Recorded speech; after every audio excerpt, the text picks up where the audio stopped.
Class 7 के बच्चों, good morning to all of you. इसके पहले आपको 3 लेसन तक का पढ़ाई हुआ। अब हम चौथे लेसन पे हैं। नाम है हीट एंड टेम्परेचर। ताप एवं तापक्रम, ताप एवं तापक्रम। इसमें जो हमें पढ़ना है, सबसे पहले हीट एंड टेम्परेचर की बात करेंगे। हीट का मतलब होता है उष्मा, उष्मा मतलब गर्मी, हॉटनेस और कोल्डनेस ऑफ द बॉडी, किसी वस्तु का गर्म होना या ठंडा होना, ये हीट कहलाता है। Temperature is the measurement of heat.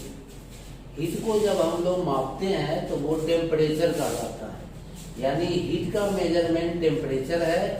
और हीट अपने आप में एक ऊर्जा है, ए टाइप ऑफ एनर्जी है। एनर्जी, एनर्जी मतलब ऊर्जा। हीट एक एनर्जी है तो टेम्परेचर उसका मेजरमेंट है, यानी उसकी माप है। तो यही है हीट और टेम्परेचर में अंतर। हम कह सकते हैं कि heat is a type of energy. दुनिया में बहुत तरह के ऊर्जा होते हैं, बहुत सारे नाम हैं उसका। Heat energy, chemical energy, sound energy, light energy, है ना, सोलर एनर्जी, इस तरह से बहुत सारे एनर्जी है दुनिया में। उसी एनर्जी का एक रूप ये हीट भी है। ये हीट का मतलब ताप, ताप उष्मा, यह एनर्जी है और इसका मेजरमेंट ही टेम्परेचर कहलाता है। जब हम लोग हीट को मापते हैं तो उसका मेजरमेंट टेम्परेचर कहलाता है। तो हीट और टेम्परेचर में क्या अंतर है ये आपको पता चल गया होगा। अब चलिए दूसरे टॉपिक पर कि यूनिट ऑफ हीट। आखिर हीट की इकाई क्या है, हीट को हम किस चीज में व्यक्त करते हैं। तो एनर्जी का यूनिट होता है जूल, और एक और यूनिट है इसका कैलोरी। जूल जो इसका यूनिट है वो एसआई सिस्टम में है, मतलब all over the world accepted unit है, इंटरनेशनल यूनिट है जूल। सभी प्रकार के ऊर्जाओं का ये यूनिट जूल ही कहलाता है। लेकिन एक दूसरा यूनिट भी है जिसको हम लोग कैलोरी कहते हैं। जूल और कैलोरी में ये रिलेशन है। 1 कैलोरी बराबर होता है 4.184 जूल, यानी कैलोरी बड़ी यूनिट है और जूल छोटा यूनिट है। तो इसमें हम लोग हीट को व्यक्त करते हैं, एक्सप्रेस करते हैं।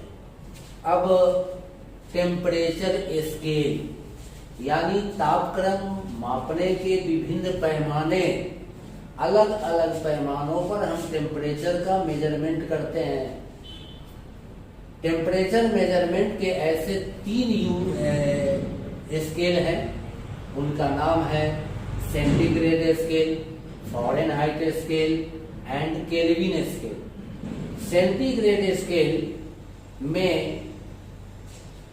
फ्रीजिंग पॉइंट और बॉइलिंग पॉइंट वाटर का जानना है। फ्रीजिंग पॉइंट का मतलब होता है वह तापक्रम जिस तापक्रम पर जल सॉलिड रूप में आ जाए, ठोस रूप में आ जाए, यानी जल से बर्फ बन जाए, उस टेम्परेचर को हम लोग कहते हैं फ्रीजिंग पॉइंट। और बॉइलिंग पॉइंट होता है वह टेम्परेचर जिस पर पानी उबलने लगे, यानी वाटर बॉयल करे, यानी वो अब वेपर में कन्वर्ट हो जाए, उस टेम्परेचर को हम लोग कहते हैं बॉइलिंग पॉइंट। तो जल का फ्रीजिंग पॉइंट सेंटीग्रेड स्केल में 0 डिग्री सेंटीग्रेड होता है और उसका बॉइलिंग पॉइंट 100 डिग्री सेंटीग्रेड होता है। ये याद रखना है हम लोगों को। दूसरा स्केल है फ़ारेनहाइट। इस स्केल में बॉडी का टेम्परेचर मेजरमेंट होता है, यानी शरीर का तापक्रम मापा जाता है। कभी कभी हम लोगों को बुखार होती है, फीवर होता है, तो हम लोग जो थर्मामीटर लगाते हैं बॉडी का टेम्परेचर मेजरमेंट करने के लिए, वो जो स्केल है वो फ़ारेनहाइट स्केल है। फ़ारेनहाइट स्केल में भी फ्रीजिंग पॉइंट अलग है, बॉइलिंग पॉइंट अलग है। और वैसे तो फ़ारेनहाइट वाला थर्मामीटर को खौलते पानी में रखा भी नहीं जाता है, ये भी बात है, क्योंकि उसमें शीशे होते हैं, वो फूट सकते हैं। और एक और यूनिट है केल्विन स्केल, जो इंटरनेशनल सिस्टम ऑफ यूनिट है। इस यूनिट में हीट का measurement all over the world होता है, और उस यूनिट में फ्रीजिंग पॉइंट जो होता है वो होता है 273, और बॉइलिंग पॉइंट जो होता है वो होता है 373 के। तो बच्चों ये 3 तरह का स्केल है जिसमें हम लोग मेजरमेंट करते हैं। आपने थर्मामीटर भी देखा है लैब में। लैब में लेबोरेटरी थर्मामीटर है जो सेंटीग्रेड स्केल में मेजरमेंट करता है। आपको दिखाया गया है कि बर्फ का टेम्परेचर 0 डिग्री सेंटीग्रेड होता है, लेकिन जब वो बर्फ पिघल के पानी में आ जाए और फिर वो पानी उबलने लगेगा तो उसका टेम्परेचर 100 डिग्री सेंटीग्रेड होता है। लेबोरेटरी थर्मामीटर सेंटीग्रेड स्केल में मापता है। फ़ारेनहाइट बता दिए कि वो बॉडी का टेम्परेचर मापता है, मेजरमेंट का वो स्केल है। और Kelvin scale all over the world या इंटरनेशनल यूनिट है, वो केल्विन स्केल है। अब conversion from one scale to another. Conversion का मतलब क्या है कि हम किसी टेम्परेचर को अगर एक स्केल में दिया है तो हम उसको दूसरे स्केल में कन्वर्ट कर सकते हैं। यानी हम बोले कि अगर 35 डिग्री सेंटीग्रेड टेम्परेचर है तो इसका वैल्यू फ़ारेनहाइट स्केल में क्या होगा या केल्विन स्केल में क्या होगा, इसके लिए कुछ फार्मूला दिए गए हैं। आपकी किताब में भी एक फार्मूला दिया गया है। तो देखिए, अगर मामला सेंटीग्रेड और फ़ारेनहाइट का है, इन दोनों के बीच में एक दूसरे में कन्वर्ट करना है। यानी सेंटीग्रेड को फ़ारेनहाइट में लेना है या फ़ारेनहाइट को सेंटीग्रेड में लेना है, तो उसके लिए ये फार्मूला है C - 0/100 बराबर F - 32/180। ये फार्मूला है।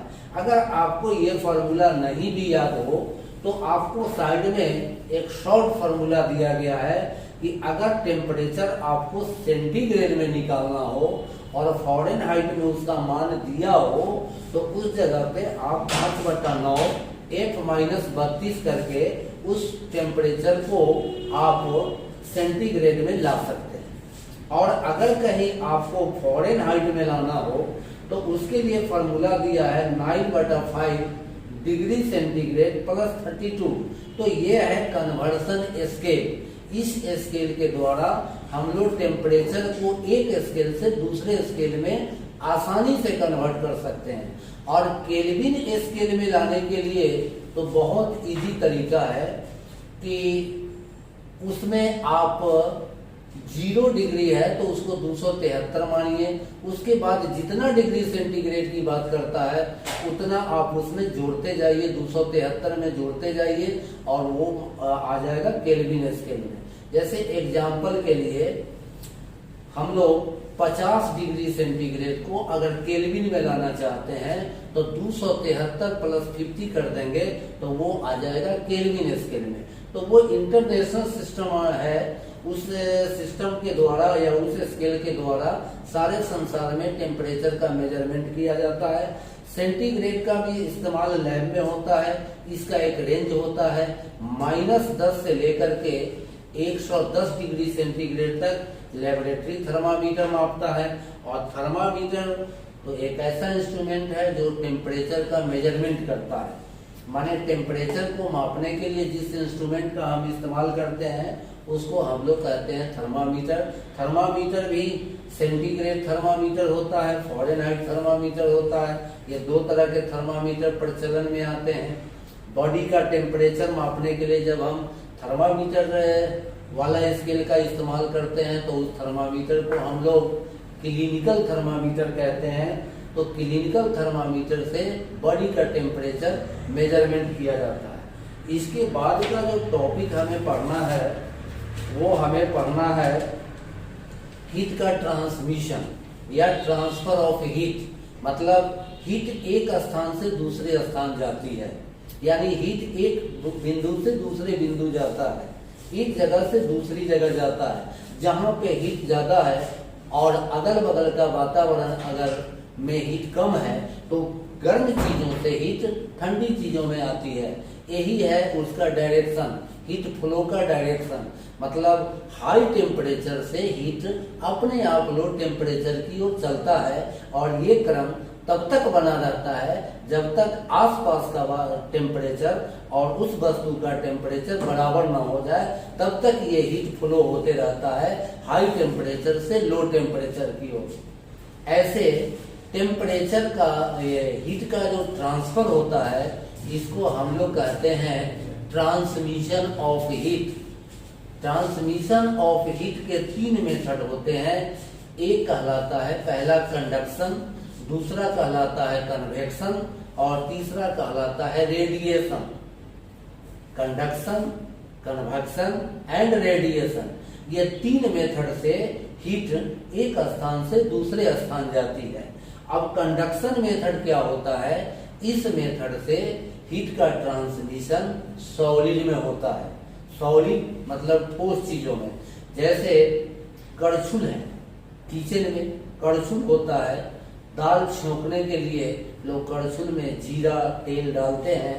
तो अगर कड़छुल को हम आग पे रखते हैं तो धीरे धीरे अगर बहुत देर तक कड़छुल को आग में रखा जाए तो हम देखते हैं कि कड़छुल तो वहां गर्म हुआ, उसके साथ साथ थोड़ा थोड़ा गर्मी हम जहां पकड़े हुए हैं कड़छुल को वो भी धीरे धीरे गर्म हो जाता है। तो सॉलिड चीजें तो छोटे छोटे कणों से मिलकर बनी होती है, ऐसा हम लोग जानते हैं पहले से कि स्मॉलर पार्टिकल से ये लोहा हो, सोना हो, चांदी हो, तांबा हो, ये सब जितने धातु हैं, जितने मेटल हैं, उनमें छोटे छोटे कण होते हैं।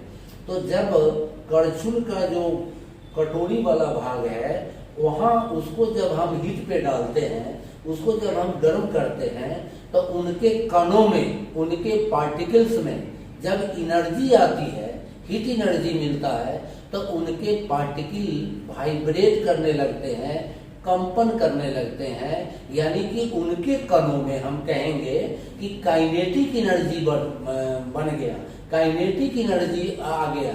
हीट एनर्जी से उनके कण काइनेटिक एनर्जी प्राप्त कर लिए और काइनेटिक एनर्जी प्राप्त करने के कारण वो अपनी जगह से थोड़ा वाइब्रेट करने लगे।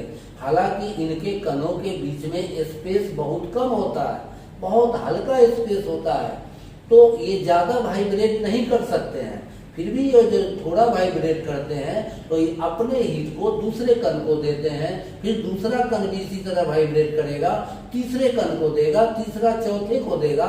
इस तरीका से हीट वहां से यहाँ तक आ गई, यानी कड़छुल के कटोरी से आपके हाथ मुट्ठी जहां पर पकड़ते हैं वहां भी थोड़ा थोड़ा हीट आ गया। तो ये conduction method only applicable in solid, ये केवल सॉलिड में इस तरीका से आपका हीट का ट्रांसफर होता है। चाहे आप लोहा गर्म करें, चाहे आप अल्युमिनियम गर्म करें, रॉड गर्म करें, आप अगर अधिक देर तक उसको फायर में रखते हैं, आग में रखते हैं, तो धीरे धीरे उसका दूसरा छोर भी गर्म हो जाता है। इसको हम कहेंगे कंडक्शन मेथड। दूसरा मेथड है कन्वेक्शन। इस मेथड से लिक्विड और गैस गर्म होते हैं। ये मेथड स्पेशली लिक्विड और गैस का है। कभी आप ध्यान से पानी को उबलते देखिए तो आपको ये पता चलेगा कि कन्वेक्शन क्या है। कन्वेक्शन में पार्टिकल जो होते हैं वो पार्टिकल डायरेक्ट ऊपर नीचे होते रहता है। ये ऊपर नीचे होने वाला जो गति है इसी को हम लोग कहते हैं कन्वेक्शन मेथड। कन्वेक्शन मेथड से हीट का ट्रांसमिशन लिक्विड और गैस में होता है। गैस भी इसी तरह गर्म होती है और लिक्विड भी इसी तरह गर्म होती है। पहले ध्यान से आप एक सॉसपेन में पानी डाल के और उसको चूल्हे पे डालें और ध्यान से उस समय से आप देखना शुरू कीजिए, आपको ये सारी बात समझ में आ जाएगी। देखेंगे कि चूल्हा पे डालते ही छोटी छोटी बूंदें पहले 2, 4, 10 की संख्या में बनती है, फिर ऊपर उठती है, फिर बनती है, फिर ऊपर उठती है। और अगर लगातार उसको चूल्हे पर डाला छोड़ दिया जाए तो अब आप देखेंगे कि अब छोटी छोटी बूंदे नहीं, अब तो बड़े बड़े बुलबुले ऊपर उठने लगे। ये हुआ कन्वेक्शन मेथड। इस मेथड से लिक्विड और गैस में हीट का ट्रांसमिशन होता है। हवा क्यों चलती है? गर्मी के दिनों में हवा क्यों चलती है? तो पृथ्वी की सतह जब गर्म हो जाती है तो पृथ्वी की सतह से सटा हुआ जो एयर है फिर उसको काइनेटिक एनर्जी मिल जाता है और वो हल्की होकर ऊपर उड़ती है। इस स्थान पे दूसरी ठंडी हवा आती है, फिर वो भी थोड़ी देर के बाद ऊपर उड़ती है। तो इस तरह से ये जो कणों का ऊपर नीचे का जो आवागमन है, इसी मेथड को हम लोग कहते हैं कन्वेक्शन। इस मेथड में एक्चुअल डिस्प्लेसमेंट होता है, वास्तव में आप देख सकते हैं कि कैसे कण ऊपर उठते हैं फिर कण नीचे जाती है, ये कैसे होता है। तो इस तरह से जो एक लगातार साइकिल बन जाता है, ऊपर के कण नीचे, नीचे के कण ऊपर होते हैं, इसी को हम लोग कभी कभी कन्वेक्शन करेंट कहते हैं। तो कन्वेक्शन करेंट भी पैदा होता है और कन्वेक्शन करेंट के द्वारा पानी में, उस पानी में जिसको हमने चूल्हे पर डाल रखा है, बर्तन में डाल के, उस पर एक रियल में एक साइकिल चलने लगता है, एक चक्र चलने लगता है। ऊपर की ठंडे पानी नीचे और नीचे का गर्म पानी ऊपर होने लगता है, उसी को हम लोग कहते हैं कन्वेक्शन करेंट। तो लिक्विड और गैस और सॉलिड में किस विधि से हीट का ट्रांसमिशन होता है, ये तो आप समझ गए होंगे अच्छी तरह से। फिर इस पर एक बात और है कि ये तो मीडियम है, यहाँ तो माध्यम है, यहाँ तो कण मौजूद है, यहाँ तो पार्टिकल्स हैं, चाहे वो सॉलिड हो उसमें भी पार्टिकल होता है, चाहे वो लिक्विड है उसमें भी पार्टिकल होता है, फिर गैस हो वो भी उसमें भी पार्टिकल होता है। तो यहाँ तो मीडियम है, इस मीडियम से हीट का ट्रांसफर होता है, एक कण से दूसरे कण को, दूसरे से तीसरे कण को, तीसरे से चौथे कण को हीट मिलते जाता है और इस तरह से हीट एक स्थान से दूसरे स्थान चली जाती है। एक और मेथड है हीट ट्रांसमिशन का, जिसको हम लोग कहते हैं रेडिएशन, यानी हिंदी में इसको बोला जाता है विकिरण। ये मेथड से जो हीट का ट्रांसमिशन होता है, इस मेथड से हीट ट्रांसमिशन में किसी मीडियम की जरूरत नहीं होती है। इसमें कण हो कण न हो उससे कोई फर्क नहीं पड़ता है। कण अगर नहीं भी है, पार्टिकल नहीं भी है, तो भी इस मेथड से हीट का ट्रांसमिशन होता है। कल्पना कीजिए, आपने सुना होगा कि चांद पे हवा नहीं है, तो मतलब चांद पे हवा नहीं है तो इसका मतलब चांद पे कोई पार्टिकल नहीं है, कोई मीडियम नहीं है जिस मीडियम से हीट का आगमन हो पृथ्वी पे। फिर सूर्य उससे कई गुना ज्यादा दूरी पे है, 15,000 करोड़ किलोमीटर की दूरी पे सूर्य है। तो जब एयर चांद पे नहीं है तो फिर सूर्य पर भी नहीं होगा, ये भी बात है। वहां भी वैक्यूम है, वहां भी एयर नहीं है, फिर भी हीट सूर्य की तरफ से पृथ्वी तक आती है, धरती को गर्म करती है, पानी को गर्म करता है, बालू के कण को गर्म करता है। ऐसा गर्मी के दिनों में आपने देखा होगा। तो ये जो हीट का ट्रांसमिशन है सूर्य की तरफ से पृथ्वी पर, विदाउट एनी मीडियम, न सॉलिड न लिक्विड न गैस, कुछ भी नहीं है, इस मेथड से जो हीट का ट्रांसमिशन हुआ उसको हम लोग कहेंगे रेडिएशन। तो यहाँ एक मार्केबल बात ये है, याद रखने वाली बात ये है कि हीट ट्रांसमिशन का वह कौन सा मेथड है जिसमें मीडियम की जरूरत नहीं होती है, पार्टिकल्स की जरूरत नहीं होती है, कणों की जरूरत नहीं होती है, वो है मेथड रेडिएशन। लेकिन कंडक्शन और कन्वेक्शन के लिए मीडियम की जरूरत है, पार्टिकल की जरूरत है, उसी के द्वारा हीट का ट्रांसमिशन होते रहता है। तो कंडक्शन, कन्वेक्शन एंड रेडिएशन, ये तीन मेथड हैं जिस मेथड से हीट का ट्रांसमिशन एक स्थान से दूसरे स्थान पे होता है। कन्वेक्शन करंट समझ गए। अब एक बात और आती है इसमें, land breeze and sea breeze, समुद्री हवा और भूमि की हवा। इस तरह की घटना हम समुद्री इलाकों में देख सकते हैं, कोस्टल एरिया में देख सकते हैं। हर चीज जो दुनिया की है वो एक समान गर्म और ठंडी नहीं होती है। धरती जो पार्ट है ये जल्दी गर्म होती है, या सॉलिड जो पार्ट है वो जल्दी गर्म होता है और जल्दी ठंडा भी होता है। लेकिन लिक्विड की बात करेंगे तो लिक्विड को गर्म होने में ज्यादा टाइम लगता है और ठंडा होने में भी ज्यादा टाइम लगता है। तो लैंड ब्रिज और सी ब्रिज की जो घटना है वो इसी पे आधारित है, जहां समुद्री इलाका है, जहां कोस्टल एरिया है, आसपास समुद्र होंगे, वहां दिन के समय ठंडी हवाएं आती है धरती की तरफ समुद्र से होते हुए, और रात के समय धरती की हवाएं समुद्र की ओर जाती है। इसी को हम लोग कहते हैं सी ब्रिज एंड लैंड ब्रिज। तो हमने अभी जैसे बताया कि पानी देर से गर्म होता है और देर से भी ठंडा होता है। इसके विपरीत कोई सॉलिड चीज जल्दी गर्म होते हैं और जल्दी ठंडा होते हैं। तो यहाँ जो सी ब्रिज और लैंड ब्रिज की घटनाएं हैं कि कभी ठंडी हवा समुद्र से धरती की ओर आना और कभी धरती की ठंडी हवा समुद्र की ओर जाना, तो ये जो घटना है वो इसी पे आधारित है। जैसे धरती अगर गर्म हो गई दिन के समय, तो दिन के समय जब धरती गर्म होगी तो इसके आसपास की हवा धीरे धीरे हल्की होकर ऊपर उठेगी, और ऊपर उठेगी तो ये जो जगह खाली हो गया, ये जो आसपास का जो हवा यहाँ से हट गई, इस हवा को पूरा करने के लिए, भरने के लिए समुद्र की हवाएं इधर जमीन की तरफ आएगी। तो इसलिए लोगों को बड़ा अच्छा लगता है, समुद्र की किनारे पे जो लोग बसे हैं उनको दिन में बहुत अच्छा लगता है, क्योंकि ठंडी ठंडी हवा उनके घर में आती है। रात के समय क्या होता है कि रात के समय पानी गर्म रहता है, तो पानी के ऊपर की जो हवा है ऊपर उठती है, तो यहाँ की ठंडी हवा फिर उधर जाती है। इसी को हम लोग सी ब्रिज और लैंड ब्रिज कहते हैं। उसके बाद का जो एक टॉपिक पढ़ना है वो है स्ट्रक्चर ऑफ थर्मस फ्लास्क। आपने थर्मस फ्लास्क देखा होगा। उस थर्मस फ्लास्क में गर्म चीज काफी लंबे समय तक गर्म रहती है, ठंडी चीज भी लंबे समय तक ठंडी रहती है। बर्फ डाल देंगे तो वो बर्फ नहीं जल्दी पिघलेगी, चाय गर्म करके रख देंगे तो वो चाय जल्दी ठंडी नहीं होगी।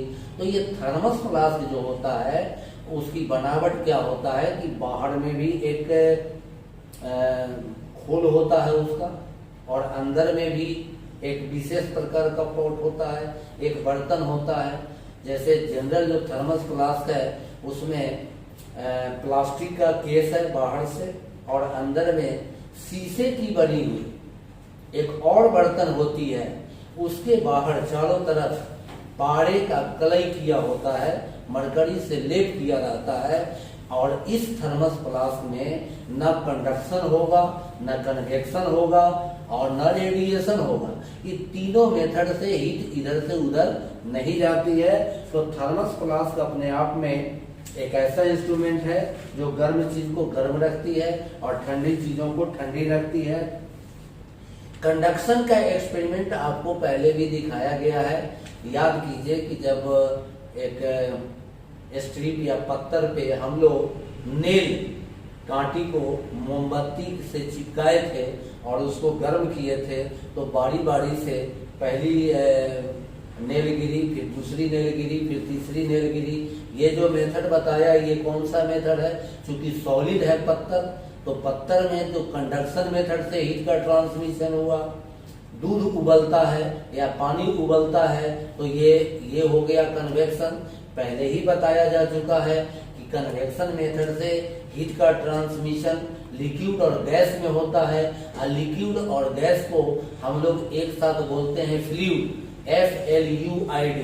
तो फ्लूइड जो में कन्वेक्शन मेथड है। उसके बाद था टेम्परेचर स्केल। तो टेम्परेचर स्केल भी बता दिए कि उसमें 3 तरह के स्केल होते हैं। अब इसके आधार पर जो क्वेश्चन आपको दिए जाएंगे उस क्वेश्चन को अब आप असाइनमेंट को बनाने का प्रयास करेंगे और फिर हम लोग उसके बारे में आगे बात करेंगे। तो चौथा लेसन तक में यही सारी बातें थी पढ़नी हमें। तो आज हमने आपका चौथा लेसन यानी हीट और टेम्परेचर को भी समाप्त किया। अब आपका काम है किताब को पढ़ के और अच्छी तरह से समझना। Thank you.